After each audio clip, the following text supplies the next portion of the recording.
This video contains audio content only. There are no visual elements or images accompanying the audio. If you're expecting to see video footage, please note that this is an intentional audio-only presentation.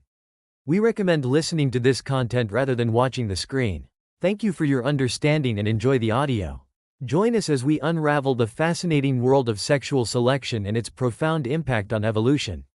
This exploration, explained in simple terms, will reveal how the drive to reproduce shapes the incredible diversity of life on Earth. We'll discover how mate choice and competition can lead to surprising adaptations, sometimes even at the expense of survival. Get ready to see the natural world in a whole new light, as we explore the intricate dance between desire, survival, and the evolution of new species. Chapter 1. The Enigma of the Peacock's Tail. A challenge to Darwin.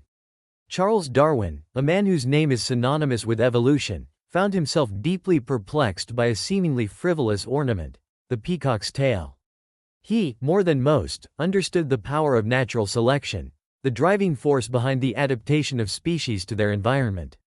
He knew that traits persisted because they conferred some survival advantage: the keen eyesight of an eagle, the swiftness of a cheetah, the camouflage of a chameleon. These were the tools of survival, honed by generations of natural selection.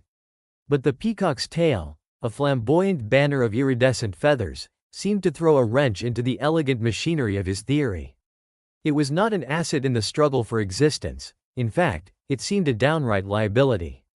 Its sheer size and brilliance made the peacock a far easier target for predators, a shimmering beacon in the jungle's undergrowth. The energy required to grow and carry such a train surely diverted resources from more essential functions. The very sight of it, Darwin confessed in a letter to a colleague, made him sick. "The sight of a peacock's train whenever I gaze at it makes me sick," he wrote, a sentiment born not of aesthetic distaste, but of deep intellectual frustration. How could such an extravagant, seemingly maladaptive trait have evolved? The answer, he suspected, lay not in the realm of survival, but in the arena of reproduction. Darwin's groundbreaking work, On the Origin of Species, had already revolutionized biology, but the peacock's tail was a puzzle piece that didn't quite fit. He began to consider the possibility of a separate, but related, selective pressure, one that didn't favor traits for survival, but rather for attracting mates. This was the genesis of his theory of sexual selection. Darwin's second major work, The Descent of Man and Selection in Relation to Sex, laid out his arguments for this new form of selection. He proposed that the peacock's tail, far from being a biological blunder, was a testament to the power of female choice. Peahens, he argued, preferred to mate with peacocks possessing the most elaborate trains. This preference, passed down through generations, drove the evolution of increasingly extravagant displays, even at the expense of a male's survival odds. The peacock's tail, then, wasn't about outliving other peacocks, but about out-attracting them in the competition for mates. This idea, that a female's preference could shape the evolution of a male trait, was radical for its time. Many of Darwin's contemporaries were skeptical. To them, attributing such discerning taste to animals, especially insects or birds, seemed absurd. Some argued that the peacock's tail served other purposes, perhaps as camouflage or a way to startle predators. The theory of sexual selection, particularly the concept of female choice, remained controversial for decades. It wasn't until the late 20th century that research began to provide substantial evidence in its favor. One of the key pieces of evidence supporting Darwin's theory came from studies of peafowl behavior at lek sites, communal display grounds where males gathered to compete for female attention. Researchers meticulously observed marked females as they visited these leks, carefully noting which males they approached and ultimately mated with. The results were striking. Females consistently chose males with the most elaborate trains, those with the greatest number of eye spots on their tail feathers. Furthermore, experiments in which eye spots were removed from some males' trains resulted in a dramatic decrease in their mating success. While not all researchers agreed on the exact role of the train, these findings provided compelling support for the idea that female choice was a powerful force shaping its evolution. The question then becomes, why do peahens prefer males with extravagant trains? After all, peacocks offer no direct benefits to their mates. They don't provide parental care, defend territories, or offer food gifts.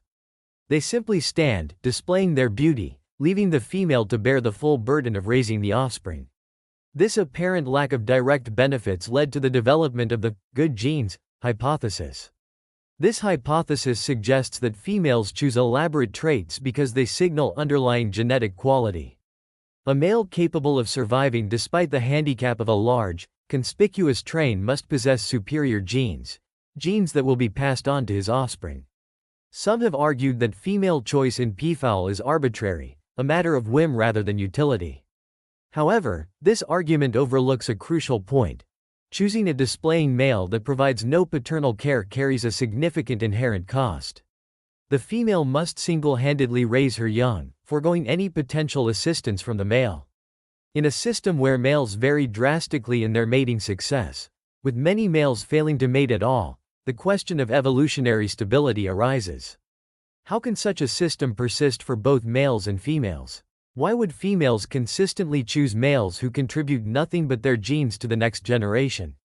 This puzzle, the apparent paradox of females preferring displaying males who offer no direct benefits, lies at the heart of understanding sexual selection.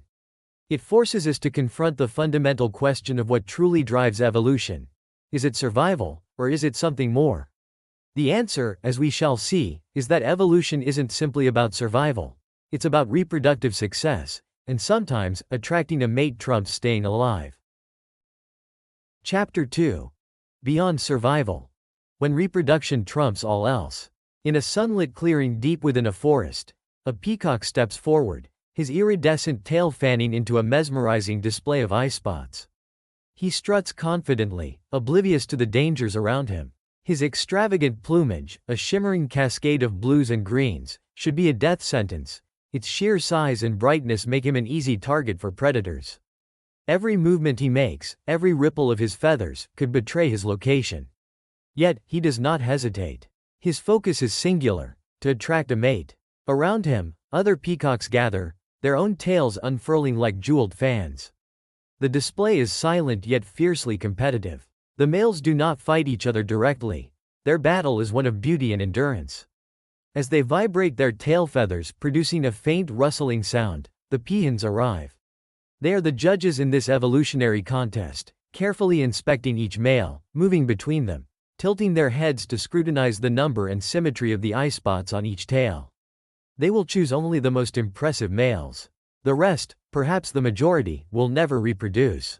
This is lekking, one of the most dramatic forms of sexual selection, where males gather in a communal courtship arena, competing through sheer spectacle while females make the final decision. In species like peafowl, lekking determines reproductive success, often leaving many males with no offspring at all. It is a brutal process, but one that has driven the evolution of some of the most extravagant traits in the natural world. For Charles Darwin, the peacock's train presented a troubling paradox.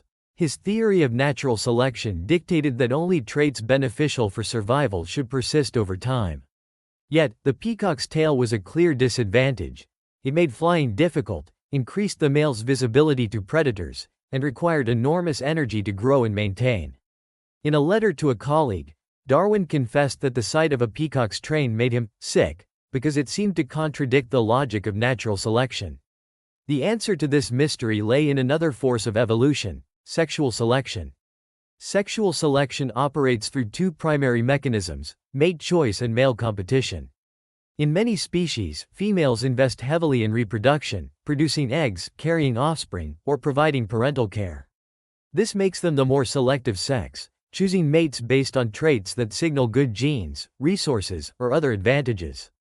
Males, on the other hand, compete fiercely for access to these choosy females, sometimes engaging in direct combat, other times evolving elaborate displays and courtship behaviors. For peacocks, the battlefield is the lek. Here, success is determined not by strength, but by the extravagance of the train. Female peafowl, peahens, exhibit a strong preference for males with larger, brighter, and more symmetrical tails. Research has confirmed this preference through direct experimentation. In one study, scientists artificially removed some eye spots from male peacock tails, and these males experienced a dramatic decline in mating success. The conclusion was clear. Female choice was actively shaping the evolution of male traits. But this raises an important question. If females consistently prefer the most elaborate trains, why isn't every peacock's tail identical? Why hasn't selection eliminated variation entirely? This is the Leck paradox, one of the great unresolved questions in evolutionary biology. One explanation lies in condition-dependent traits. A peacock's train is an honest signal of his overall health and genetic quality. Growing and maintaining such an elaborate ornament requires a strong immune system, ample nutrition, and resistance to parasites. Only the fittest males can afford this energetic investment. When environmental conditions fluctuate, such as changes in food availability or disease exposure, some males struggle to develop large, symmetrical tails. This ensures that variation remains in the population. Another factor is balancing selection. While an elaborate tail increases a male's chance of mating, it also makes him more vulnerable to predators. A male with an especially large train may struggle to evade an attack, creating a natural limit to how exaggerated the trait can become. This dynamic keeps the trait from evolving to impractical extremes. Beyond peacocks, similar patterns can be observed across the animal kingdom. In elephant seals, males compete in violent battles for control of harems, with only the largest, most dominant individuals reproducing. This extreme form of competition leads to male-biased mortality, where males die at a much higher rate than females due to the physical toll of fighting. In some cases, sexual selection is so intense that it shortens male lifespans, as seen in certain insect species where males die immediately after mating. Resource distribution also plays a crucial role in shaping sexual selection. In species where food, nesting sites, or territories are clustered in specific areas, males often compete for access to these resources, which in turn influences female choice. In contrast, when resources are widely dispersed, elaborate displays, like the peacock's train, become the primary means of competition.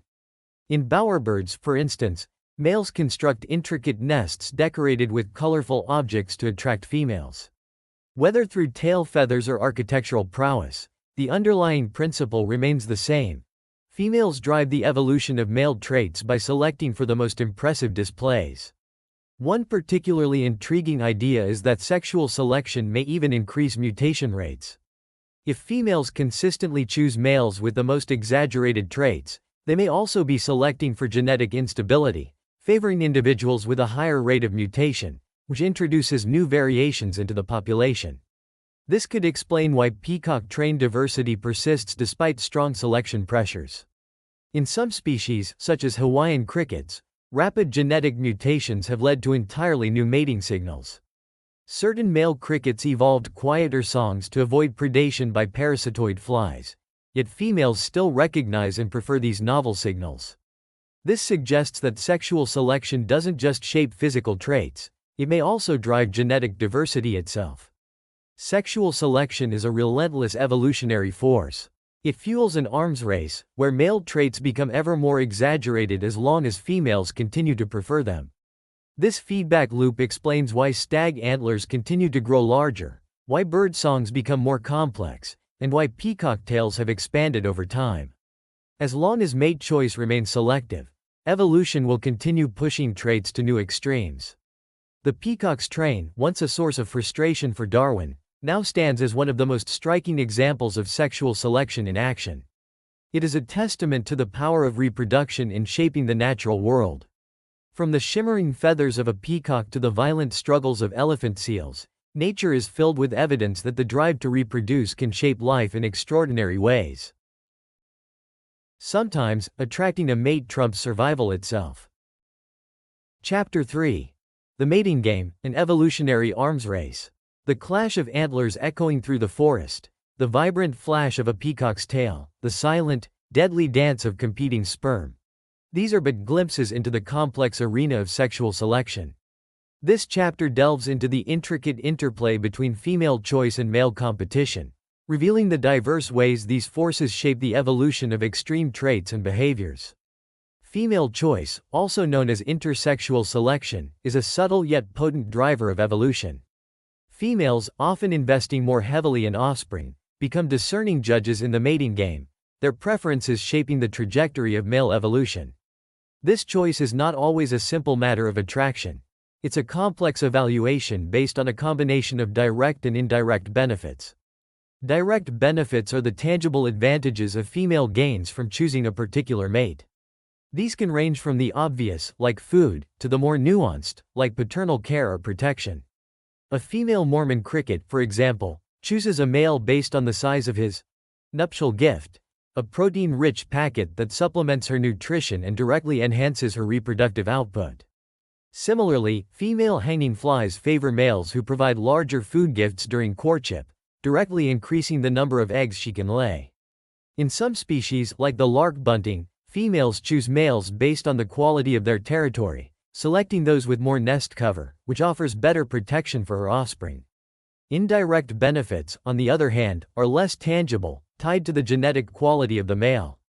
A male capable of surviving despite the handicap of a large, conspicuous train must possess robust genes that will be passed on to his offspring, increasing their chances of survival and reproductive success. However, assessing genetic quality is no easy task. Traits like the peacock's train, while visually striking, may not always reliably indicate genetic superiority. The challenge for females lies in deciphering these signals, separating honest indicators of quality from deceptive displays. Female choice is further complicated by sensory biases, pre-existing preferences shaped by the female's sensory system. Female platyfish, for example, prefer males with sword-like extensions on their tails, even though these swords are not naturally present in their species. This suggests that the preference for swords predates their evolution in related species, highlighting the role of sensory biases in shaping female choice. Furthermore, female preferences can be arbitrary, driven by factors unrelated to male quality. This possibility, while challenging to demonstrate definitively, adds another layer of complexity to the dynamics of sexual selection. While females exert their influence through choice, males engage in a relentless competition for access to mates, a process known as intrasexual selection. This competition can take many forms, from direct physical combat to more subtle forms of rivalry. The clashing antlers of stags and the fierce battles between elephant seals exemplify the raw power of direct competition. These contests often lead to the evolution of weaponry, larger body size, stronger muscles, specialized horns, antlers, or tusks. Beetles, for instance, exhibit a remarkable diversity of horns, used to pry rivals from their mating sites or lift and drop them to the ground. Similarly, ungulates, like deer and elk, have evolved impressive antlers, not only for defense against predators, but also as weapons in the competition for mates. Beyond physical combat, male competition extends into the realm of sperm. In species where females mate with multiple males, sperm competition becomes a crucial battleground. Male dung beetles, for instance, invest heavily in sperm production, evolving larger testes and longer sperm under conditions of intense sperm competition. This increased investment in sperm, however, often comes at a cost to other life history traits, such as delayed male maturity or reduced investment in pre-mating displays. Mate guarding is another tactic in the male competition arsenal. By preventing females from mating with other males, a male ensures his paternity. This can involve physical restraint, as seen in some insects, or more subtle forms of vigilance, such as staying close to the female during her receptive period. The intensity of male competition is not static, it fluctuates depending on a variety of factors. The operational sex ratio, the ratio of reproductively available males to females, plays a significant role. When females are scarce, as in the case of the Australian antechinus, where all males die after a single, frenzied mating season, competition becomes incredibly intense, driving males to the brink of physiological collapse. Similarly, the distribution of resources can influence competition. When resources are clustered, males can defend territories, leading to intense competition for these resource-rich areas, as seen in the burly males of island bird populations. The redback spider's suicidal mating strategy exemplifies the extreme lengths to which males will go to ensure reproductive success. By sacrificing himself to his mate, he not only provides her with a nutritional boost but also increases his chances of paternity by preventing her from mating with other males. This extreme example highlights the powerful influence of sexual selection on male behavior. The evolution of male songs in crickets provides another compelling example of the interplay between natural and sexual selection. While females are attracted to the complex songs of males, these songs also attract parasitic flies. In populations where these flies are prevalent, quieter songs have evolved, demonstrating a compromise between attracting mates and avoiding predators. This example illustrates how the balance between natural and sexual selection can shift depending on environmental pressures. The variation in peacock trains, both in length and feather number, reflects the ongoing evolutionary arms race between male display and female preference. While females prefer elaborate trains, the cost of producing and maintaining these trains prevents them from becoming infinitely large. This dynamic interplay maintains genetic variation in the trait, ensuring that the evolutionary game continues. Sexual selection, therefore, is not a monolithic force. It's a complex tapestry woven from the threads of female choice and male competition. These forces, often acting in concert, drive the evolution of extreme traits and behaviors, shaping the diversity of life on Earth. From the microscopic battles between sperm to the flamboyant displays of peacocks, the mating game is a constant reminder that reproduction, not just survival, is the ultimate currency of evolution. Chapter 4. The Speciation Engine: How Mating Preferences Birth New Species. Imagine a vast, impassable canyon carving its way through a landscape, splitting a once unified population of beetles. On one side, the beetles thrive on a diet of soft-bodied insects, easily captured on the lush vegetation. On the other, a harsher environment prevails, where the only food source is tough, woody plants. Over generations, these separated beetle populations embark on distinct evolutionary paths. The beetles on the lush side, with easy access to food, might evolve brighter colors to attract mates, a luxury they can afford in their relatively safe environment. Those on the other side, facing constant food scarcity, might evolve stronger mandibles to break down their tough food source. This physical adaptation, crucial for survival, might inadvertently influence their mating preferences, with females favoring males with the most powerful jaws.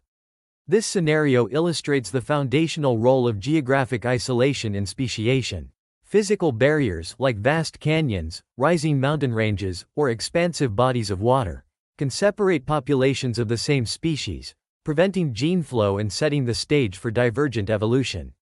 Isolated populations, now facing different environmental challenges, adapt in unique ways, their traits molded by the specific selective pressures of their new environments.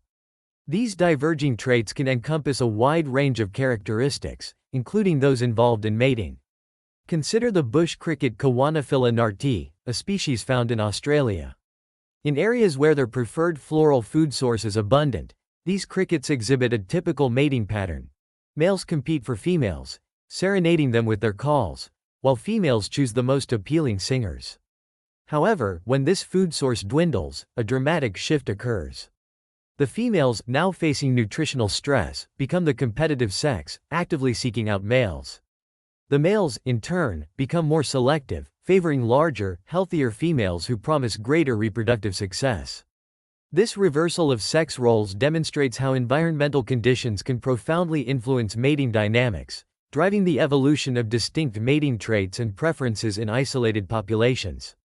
In this case, the size of the female's auditory spiracle, which affects her ability to locate calling males, becomes a key trait under selection. Over time, these geographically isolated populations can diverge to such an extent that they become reproductively isolated, even if the physical barrier separating them disappears. This reproductive isolation is the defining characteristic of speciation.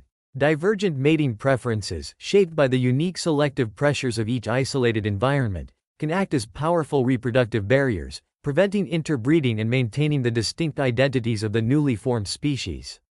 The songs of crickets offer a compelling example of how divergent mating preferences can lead to reproductive isolation. On the Hawaiian Islands, a remarkable diversity of cricket species exists, many of them morphologically indistinguishable. What sets them apart is their music. Each species has evolved a unique male song, a specific pattern of chirps and trills that resonates with the females of their own kind. These songs, and the corresponding female preferences for them, act as reproductive barriers, preventing interbreeding and maintaining the distinct identity of each species. Even if these crickets were to encounter each other, their divergent mating preferences would keep them reproductively isolated, effectively preventing gene flow and preserving their unique evolutionary trajectories. A similar phenomenon is observed in the vibrant world of African lake cichlid fish. These fish, renowned for their dazzling array of colors, have undergone an explosive radiation, with hundreds of species inhabiting the same lakes. While many of these species differ in their feeding habits and ecological niches, closely related species often distinguish themselves primarily by their coloration. Males sport vibrant hues and patterns, while females exhibit their own distinct color preferences. These color variations, and the corresponding preferences, act as reproductive barriers, preventing interbreeding and maintaining the distinct identity of each species. Even within the same lake, different cichlid species can coexist, their divergent mating preferences ensuring reproductive isolation and preventing the homogenizing effects of gene flow. The interplay between natural and sexual selection further complicates the speciation process. Imagine a population of crickets where males attract females with a loud, complex song.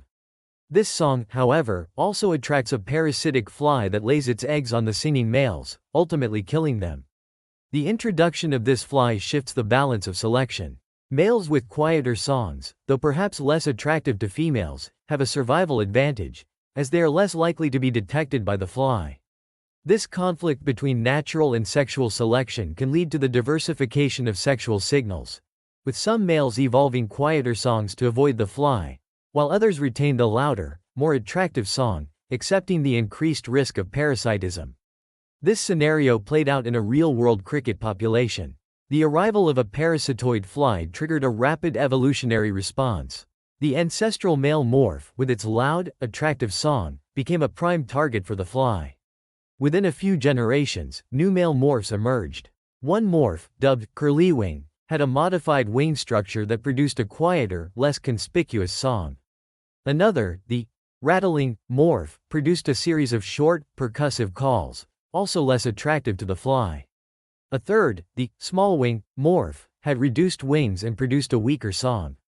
These novel morphs, less detectable by the fly, gained a survival advantage. However, their modified songs were not equally attractive to females. The curlywing morph's song, while quiet, retained some of the ancestral song's appeal, and these males enjoyed moderate mating success. The rattling and smallwing morphs, with their less appealing songs, were less successful in attracting females. This interplay between natural and sexual selection, where survival and reproduction are in constant tension, can drive the diversification of sexual signals and contribute to the formation of new species. Hybridization, the interbreeding of genetically distinct lineages, adds another layer of complexity to the speciation story. When closely related species interbreed, their offspring inherit a mix of genes from both parents. This genetic reshuffling can sometimes lead to the evolution of novel traits, including those involved in mating. In some cases, hybrid offspring may develop unique mating preferences, distinct from those of either parent species. These new preferences can act as reproductive barriers, isolating the hybrid population from its parent species and potentially leading to the formation of a new species.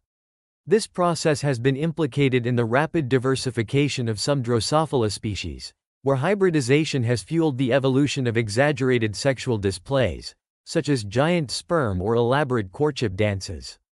The evolution of giant sperm in some Drosophila species is a striking example of how hybridization can interact with sexual selection to drive the evolution of extreme traits. These flies produce sperm cells that are many times longer than their own bodies, a seemingly costly adaptation. This extreme trait has evolved through a combination of fishery and runaway selection, where female preference for longer sperm drives their evolution to ever greater lengths, and the increased indirect benefits that females gain from mating with males who produce longer sperm. Hybridization, by introducing new genetic variation, can accelerate this process, leading to the rapid evolution of exaggerated sperm length in hybrid populations. In conclusion, mating preferences, molded by the forces of natural and sexual selection, act as a powerful engine of speciation. Geographic isolation sets the stage for divergence, As isolated populations adapt to their unique environments, evolving distinct mating traits and preferences. These preferences, in turn, act as reproductive barriers, preventing interbreeding and maintaining the distinct identities of new species.